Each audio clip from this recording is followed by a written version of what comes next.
Sabihin nyo na po ang katotohanan. Naguguluhan na po ang taong bayan.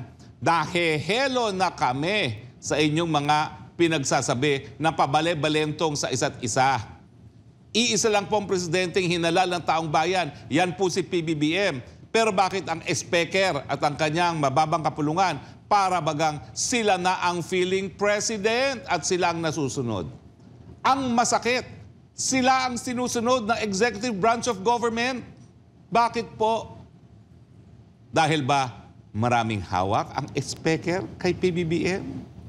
Dahil ba sa mulat-mula pagdating ng kinakailangan ng pondo sa mga eleksyon, ang mga Marcos ay umaasa sa pamilya ni speaker for their financing?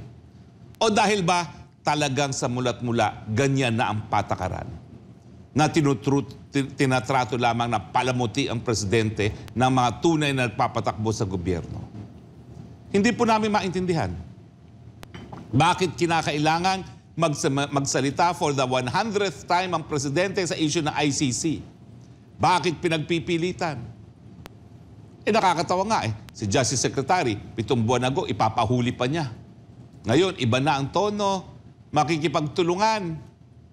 Ang problema, hindi naman makikipagtulungan ng ICC sa Office of the President.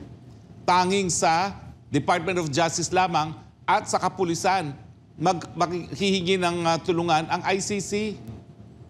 Malinaw po wala nang jurisdiksyon ng ICC dahil humingi ng abiso ang prosecutor na simula ng proseso ng preliminary investigation 1 taon matapos nang naging epektibo at 2 taon matapos na tayo bumitiw na sa pagiging miyembro ng ICC. Wala na po talagang obligasyon na makipagtulungan. Pero itong mga pabale-balentong ng pananalita, lahat po ito nakatutok sa politika. Bakit? Dahil hindi lang naman si dating Presidente Duterte ang naiimbestigahan ng ICC kasama si BP Sara. Abay, sa kagustuhan nilang tuluyan ng mabura ang pangalan ng Inday Sara Duterte sa balota sa 2028 ay gusto nilang ipakulong sa ICC. Pilipinas, papayag ba kayo?